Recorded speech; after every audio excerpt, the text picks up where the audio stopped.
നമസ്കാരം, ജന്മഭൂമിയിലേക്ക് സ്വാഗതം. വാർത്തകൾ ചുരുക്കത്തിൽ.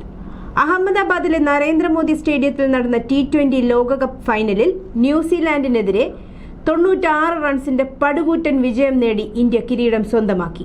ബാറ്റിംഗിലും ബോളിംഗിലും സമഗ്ര ആധിപത്യം പുലർത്തിയ ടീം ഇന്ത്യയുടെ പ്രകടനമാണ് ഫൈനലിൽ കാണാനായത്. തുടർച്ചയായ രണ്ടാം തവണയാണ് ഇന്ത്യ T20 ലോകകപ്പ് കിരീടം നിലനിർത്തുന്നത്. ടോസ് നഷ്ടപ്പെട്ട് ആദ്യം ബാറ്റ് ചെയ്ത ഇന്ത്യ 20 ഓവറിൽ 4 വിക്കറ്റ് നഷ്ടത്തിൽ 255 റൺസ് വിജയം നേടി. ഓപ്പണർമാരായ സഞ്ജു സാംസണും അഭിഷേക് ശർമ്മയും നൽകിയ അതിവേഗ തുടക്കമാണ് ഇന്ത്യൻ ഇന്നിംഗ്സിന് ശക്തമായ അടിത്തറ പാകിയത്. സഞ്ജു സാംസൺ ആണ് man of the tournament. Jasprit Bumrah ഫൈനലിൽ മാൻ ഓഫ് ദി മാച്ചുമായി.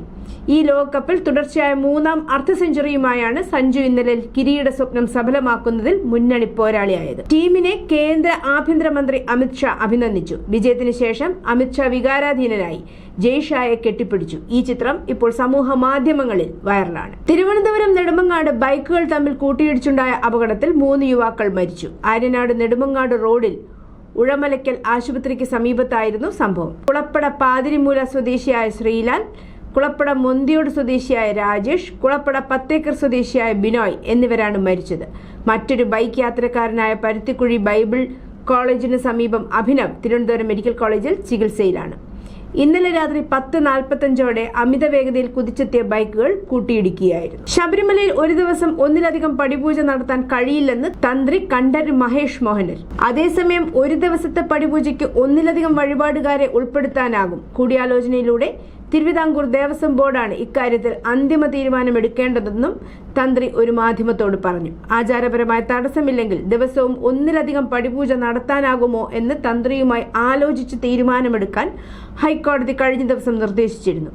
ഇതിനോട് പ്രതികരിക്കുകയായിരുന്നു തന്ത്രി.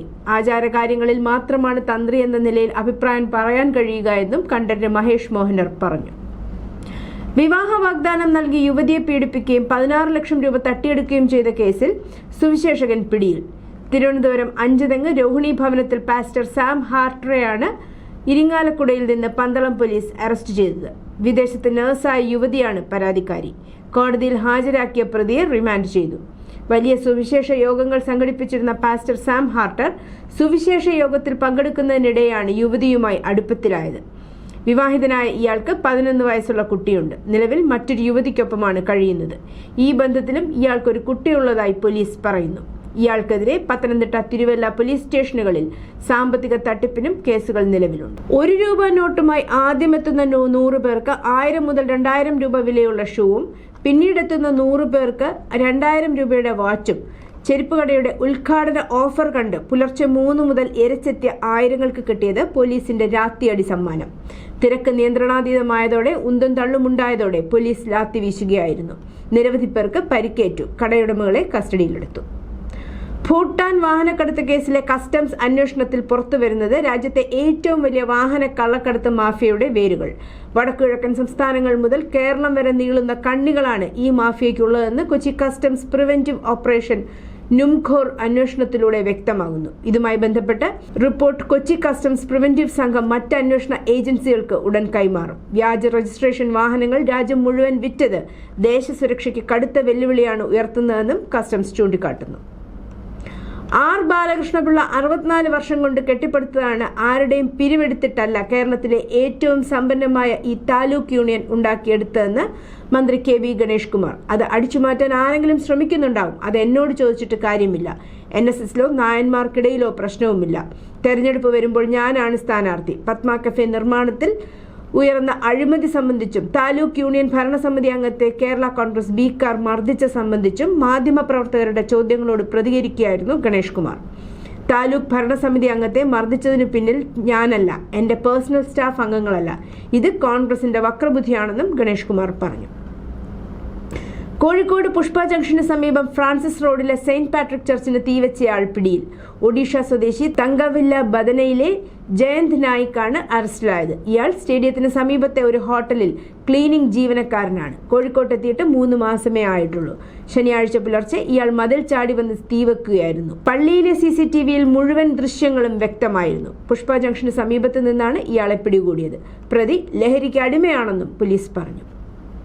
കാഞ്ഞങ്ങാട് ബസ് സ്റ്റാൻഡിൽ നിർത്തിയിട്ട KSRT ബസിന്റെ ഡ്രൈവറെ ആക്രമിച്ചതായി പരാതി. മുക്കോട് സ്വദേശി പീറ്ററെയാണ് ആക്രമിച്ചത്. സംഭവത്തിൽ കാഞ്ഞങ്ങാട്ടെ ശബരി ബസ് ഉടമ അഭിനാഷിനെതിരെ ഹോസ്ദുർഗ് പോലീസ് കേസെടുത്തു. ശനിയാഴ്ചയാണ് സംഭവം. രാത്രി 7:40 കൊന്നക്കാട്ടേക്ക് പോകാനിരുന്ന KSRTC ബസ് കാഞ്ഞങ്ങാട് സ്റ്റാൻഡിൽ നിർത്തിയിട്ടിരിക്കുകയായിരുന്നു. നാളെ മുതൽ തന്റെ ബസ് ഓടുന്നുണ്ടെന്നും ഈ സമയം മറ്റൊരു ബസ്സും ഓടരുതെന്നും പറഞ്ഞാണ് അഭിനാഷ് തന്നെ ആക്രമിച്ചതെന്ന് പീറ്റർ പറഞ്ഞു. ഡ്രൈവർ ആശുപത്രിയിലായതോടെ ബസ് സർവീസ് മുടങ്ങി. ശനിയാഴ്ച കൊന്നക്കാട്ടേക്കുള്ള അവസാന സർവീസ് ആയിരുന്നു ഇത്. ബസ്സിൽ നിറയെ ആളുകൾ കയറിയിരുന്നു. സർവീസ് മുടങ്ങിയതോടെ യാത്രക്കാർ ദുരിതത്തിലായി.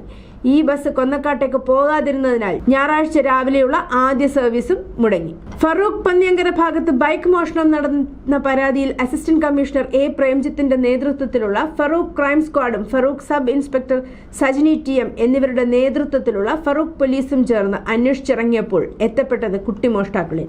സ്കൂൾ സെൻഡ് ഓഫ് പരിപാടിക്ക് ബൈക്കുമായി വന്നിരുന്നതായി വിവരം ലഭിച്ചതിന്റെ അടിസ്ഥാനത്തിൽ ഫറൂഖ് ക്രൈം സ്ക്വാഡ് കുട്ടികളെ രഹസ്യമായി നിരീക്ഷിക്കുകയായിരുന്നു. നഗരത്തിലെ വിവിധ ഭാഗങ്ങളിൽ നിന്ന് ഫറൂഖ്, കല്ലായി റെയിൽവേ സ്റ്റേഷൻ, മീൻചന്ത എന്നിവിടങ്ങളിൽ നിന്ന് കഴിഞ്ഞ 1 മാസത്തിനുള്ളിൽ 4 ബൈക്കുകൾ ഇവർ മോഷ്ടിച്ചിട്ടുണ്ട്. 4000 മുതൽ 10000 രൂപയ്ക്ക് വരെയാണ് മോഷ്ടിച്ച വാഹനങ്ങൾ വിറ്റിരുന്നത്. നമ്പർ പ്ലേറ്റ് മാറ്റിയും സ്പ്രേ പെയിന്റ് അടിച്ചും മിറർ ഒഴിവാക്കിയും ഓണർ കണ്ടാൽ തിരിച്ചറിയാത്ത വിധം രൂപമാറ്റം വരുത്തിയിട്ടുണ്ട് ബൈക്കുകളിൽ. ഫറൂഖ് പോലീസ് ഇവരെ ജുവനൈൽ കോടതി മുമ്പാകെ ഹാജരാക്കി. ശങ്കരാചാര്യ സ്വാമി അവിമുക്തേശ്വരാനന്ദ സരസ്വതി തന്റെ ആശ്രമത്തിൽ കുട്ടികളെ ലൈംഗികമായി പീഡിപ്പിച്ചുവെന്ന് ആരോപിച്ച അശുതോഷ് മഹാരാജ് ബ്രഹ്മചാരി ഉത്തർപ്രദേശിലെ കൗശാംബിയിൽ ട്രെയിനിൽ യാത്ര ചെയ്യുമ്പോൾ മൂർച്ചയുള്ള വസ്തുക്കൾ കൊണ്ട് ആക്രമിച്ചതായി ആരോപിച്ചു. കോടതി വിചാരണയ്ക്കായി പ്രയാഗ്രാജിലേക്ക് പോവുകയായിരുന്ന സ്വാമി സിരാത്തു സ്റ്റേഷന് സമീപം വെച്ച് രേവ എക്സ്പ്രസിലാണ് സംഭവം നടന്നത്.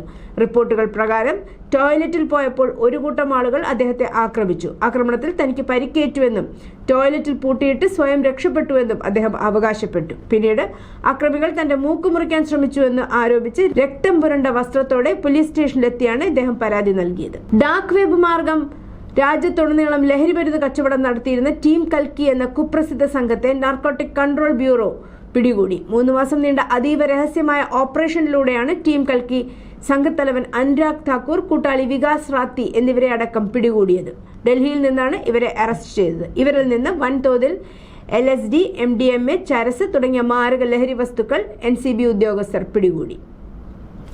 പശ്ചിമ ബംഗാൾ സന്ദർശനത്തിനിടെ രാഷ്ട്രപതി ദ്രൗപദി മുർമുവിനെ അപമാനിച്ച സംഭവത്തിൽ സംസ്ഥാന സർക്കാരിനെതിരെ കടുത്ത നടപടിക്കൊരുങ്ങി കേന്ദ്ര ആഭ്യന്തര മന്ത്രാലയം. സംസ്ഥാന ചീഫ് സെക്രട്ടറിയോട് വിശദീകരണം നൽകാൻ കേന്ദ്ര ആഭ്യന്തര സെക്രട്ടറി ആവശ്യപ്പെട്ടു. രാഷ്ട്രപതിയെ സ്വീകരിക്കാൻ മുഖ്യമന്ത്രിയോ ചീഫ് സെക്രട്ടറിയോ എത്താതിരുന്നത് അടക്കമുള്ള കാര്യങ്ങളിലാണ് കേന്ദ്രം വിശദീകരണം തേടിയത്. രാഷ്ട്രപതിക്കായി ഒരുക്കിയ ശുചിമുറിയിൽ വെള്ളം ഇല്ലാതിരുന്നതിന് കാരണം യാത്രാമധ്യയുള്ള റോഡുകളിൽ മാലിന്യം കുന്നുകൂടിക്കിടന്നത്, വീഴ്ച വരുത്തിയ ഉദ്യോഗസ്ഥർക്കെതിരെ എന്ത് നടപടി സ്വീകരിച്ചു തുടങ്ങിയ കാര്യങ്ങളിലാണ് കേന്ദ്രം വിശദീകരണം തേടിയിരിക്കുന്നത്. സിലിഗുരിയിലെ അന്താരാഷ്ട്ര സന്താൾ സമ്മേളനത്തിലെ ക്രമീകരണങ്ങളിൽ രാഷ്ട്രപതി നേരിട്ട് അതൃപ്തി രേഖപ്പെടുത്തിയിരുന്നു. മമതാ ബാനർജി എന്റെ അനിയത്തിയെ പോലെയാണ്, ഞാനും ബംഗാളിന്റെ മകളാണ്. എന്നാൽ മുഖ്യമന്ത്രി എന്തുകൊണ്ടാണ് എന്നെ കാണാൻ വരാത്തതെന്ന് അത്ഭുതം തോന്നുന്നു. ജനങ്ങൾക്ക് വരാൻ ബുദ്ധിമുട്ടുള്ള ഇടത്തേക്ക് പരിപാടി മാറ്റിയത് ആദിവാസി ക്ഷേമം സർക്കാർ ആഗ്രഹിക്കാത്തത് കൊണ്ടാവാം, രാഷ്ട്രപതി പറഞ്ഞു. സംഭവത്തെ ലജ്ജാകരമെന്നും മുമ്പെങ്ങും ഉണ്ടായിട്ടില്ലാത്ത കാര്യമാണെന്നുമാണ് പ്രധാനമന്ത്രി നരേന്ദ്രമോദി വിശേഷിപ്പിച്ചത്. മഹാരാഷ്ട്രയിലെ ഏറ്റവും വലിയ ശ്മശാനമായ പൂനെയിലെ വൈകുണ്ഠ് ധാമിൽ ദ്രവീകൃത പെട്രോളിയം ഗ്യാസിന്റെ LPG രൂക്ഷമായ ക്ഷാമം കാരണം ഗ്യാസ് ഉപയോഗിച്ചുള്ള എല്ലാ ശവസംസ്കാരങ്ങളും താൽക്കാലികമായി നിർത്തിവെച്ചതായി ഉദ്യോഗസ്ഥർ സ്ഥിരീകരിച്ചു. മിഡിൽ ഈസ്റ്റിൽ നടന്നുകൊണ്ടിരിക്കുന്ന സൈനിക സംഘർഷത്തിനിടയിലാണ് ഈ തടസ്സം ഉണ്ടായത്. ഇത് ഇന്ത്യയിലുടനീളമുള്ള LPG വിതരണത്തെ ബാധിച്ചു. സ്ഥാപനത്തെ എല്ലാ ശവസംസ്കാരങ്ങളും ഇപ്പോൾ വൈദ്യുതി ചിതകൾ ഉപയോഗിച്ചാണ് നടത്തുന്നത്. വാഷിംഗ്ടൺ DC-യിലെ 2ാം ലോക മഹായുദ്ധ സ്മാരകത്തിൽ ഡോൺ റഷ് ചലഞ്ച് നൃത്തം അവതരിപ്പിക്കുന്ന ഇന്ത്യൻ വംശജനായ എഞ്ചിനീയർ മധു രാജുവിന്റെയും കൂട്ടാളിയുടെയും ടിക്ടോക്ക് വീഡിയോ വൈറലായതിനെ തുടർന്ന് അദ്ദേഹം US-ൽ നിന്ന് നാടുകടത്തപ്പെടാൻ സാധ്യതയുണ്ട്. വീരമൃത്യു വരിച്ച അമേരിക്കൻ സൈനികർക്കെതിരെ അനാദരവ് ആരോപിച്ച് ക്ലിപ്പ് ഓൺലൈനിൽ വ്യാപകമായ പ്രതിഷേധത്തിന് കാരണമായി. തുടർന്ന് മധു രാജു തന്റെ ഇൻസ്റ്റാഗ്രാം, ലിങ്ക്ഡിൻ, ടിക്ടോക്ക്, ഡല്ലസിലെ MAD ഡാൻസ് സ്റ്റുഡിയോ അക്കൗണ്ടുകൾ ഇവയെല്ലാം ഡിലീറ്റ് ചെയ്തു. US ഇമിഗ്രേഷൻ അധികൃതർ അദ്ദേഹത്തിന്റെ വിസ സ്റ്റാറ്റസ് പുനഃപരിശോധിക്കുന്നതായി റിപ്പോർട്ടുണ്ട്. ചില വിമർശകർ ക്രൗഡ് നെറ്റ്വർക്ക് സെക്യൂരിറ്റി എഞ്ചിനീയറായി അദ്ദേഹം ജോലി ചെയ്തിരുന്ന അദ്ദേഹത്തിന്റെ തൊഴിലുടമയായ പാലോ ആൾട്ടോ നെറ്റ്വർക്കുകളെയും ടാഗ് ചെയ്തിട്ടുണ്ട്. 2026 മാർച്ച് 8 വരെ ഔദ്യോഗിക നാടുകടത്തൽ തീരുമാനം സ്ഥിരീകരിച്ചിട്ടില്ല. പിന്നാലെ ഇതേ യുദ്ധസ്മാരകത്തിൽ നൃത്തം ചെയ്യുന്ന അമേരിക്കക്കാരുടെ നിരവധി വീഡിയോകൾ സോഷ്യൽ മീഡിയയിൽ വൈറലായി. കൊല്ലപ്പെട്ട പരമോന്നത നേതാവ് ആയത്തുള്ള അലി ഖമനേയിയുടെ മകൻ മുജ്തബ അലി ഖംനേയെ ഇറാനിലെ പുതിയ പരമോന്നത നേതാവായി തെരഞ്ഞെടുത്തു. ആയത്തുള്ള അലി ഖംനേയുടെ രണ്ടാമത്തെ മകനാണ് 55-കാരനായ മുജ്തബ ഖംനേയി. പൊതുവേദികളിലോ ഔദ്യോഗിക പദവികളിലോ പ്രത്യക്ഷപ്പെടാതെ പതിറ്റാണ്ടുകളായി ഇറാന്റെ ഭരണസിരാ കേന്ദ്രങ്ങളിൽ അതിശക്തമായ സ്വാധീനം ചെലുത്തിവരുന്ന വ്യക്തിയാണ് ഇദ്ദേഹം. ഇറാന്റെ പുതിയ പരമോന്നത നേതാവിനെ അംഗീകരിക്കില്ലെന്നും അമേരിക്കയ്ക്ക് താൽപര്യമുള്ള ഒരാളാവണം പരമോന്നത നേതാവാകേണ്ടതെന്നും US പ്രസിഡന്റ് ഡൊണാൾഡ് ട്രംപ് നേരത്തെ പ്രതികരിച്ചിരുന്നു. എന്നാൽ തങ്ങളുടെ ആഭ്യന്തര കാര്യങ്ങളിൽ പുറത്തുനിന്നുള്ള ഇടപെടൽ വേണ്ടെന്നായിരുന്നു ഇറാൻ വിദേശകാര്യ മന്ത്രാലയത്തിന്റെ മറുപടി. പശ്ചിമേഷ്യൻ മേഖലയിലെ യുദ്ധത്തിന്റെ ഗതി നിർണ്ണയിക്കുന്നതിൽ മുജ്തബയുടെ നേതൃത്വം ചെലുത്തുന്ന സ്വാധീനം എന്തായിരിക്കുമെന്നാണ് ലോകരാഷ്ട്രങ്ങൾ ഇപ്പോൾ ഉറ്റുനോക്കുന്നത്. രണ്ടാം ആഴ്ചയും സംഘർഷഭരിതമായി തുടരുന്ന പശ്ചിമേഷ്യയിൽ ഇസ്രായേൽ US സഖ്യവും ഇറാനും തമ്മിലുള്ള ഏറ്റുമുട്ടൽ പുതിയ തലത്തിലേക്ക് കടന്നു. ഇറാന്റെയും ഗൾഫ് രാജ്യങ്ങളുടെയും ജീവനാഡിയായ സമുദ്ര ജലശുദ്ധീകരണ ശാലകൾക്ക് നേരെ ആക്രമണം തിരിഞ്ഞു. ശനിയാഴ്ച കെഷം ദ്വീപിലെ ഇറാന്റെ സമുദ്രജല ശുദ്ധീകരണശാല ആക്രമിച്ച് US ആണ് ഇതിന് തുടക്കമിട്ടത്. ഇതിനു പിന്നാലെ ഞായറാഴ്ച ബഹ്റൈനിലെ സമുദ്ര ജലശുദ്ധീകരണിയെ ഇറാനും ആക്രമിച്ചു. സൗദി അറേബ്യയിൽ വീണ്ടും ഇറാന്റെ ആക്രമണ ശ്രമം. പ്രതിരോധത്തിനിടെ മിസൈൽ അവശിഷ്ടം വീണ് 2 പേർ മരിച്ചു, 12 പേർക്ക് പരിക്കേറ്റു.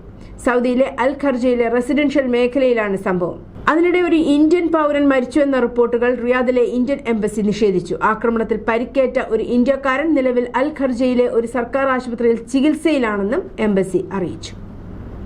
ഞായറാഴ്ച United Arab Emirates UAE 16 ballistic മിസൈലുകളും 113 ആളില്ലാ ആകാശ വാഹനങ്ങളും UAE തടഞ്ഞു. വ്യോമ പ്രതിരോധ സേന ആകെ 17 ബാലിസ്റ്റിക് മിസൈലുകൾ കണ്ടെത്തി. 16 നശിപ്പിക്കപ്പെട്ടു, 1 കടലിൽ വീണു. 117 UAVകളും അവർ കണ്ടെത്തി, 113 തടഞ്ഞു, 4 രാജ്യത്തിന്റെ അതിർത്തിക്കുള്ളിൽ വീണു.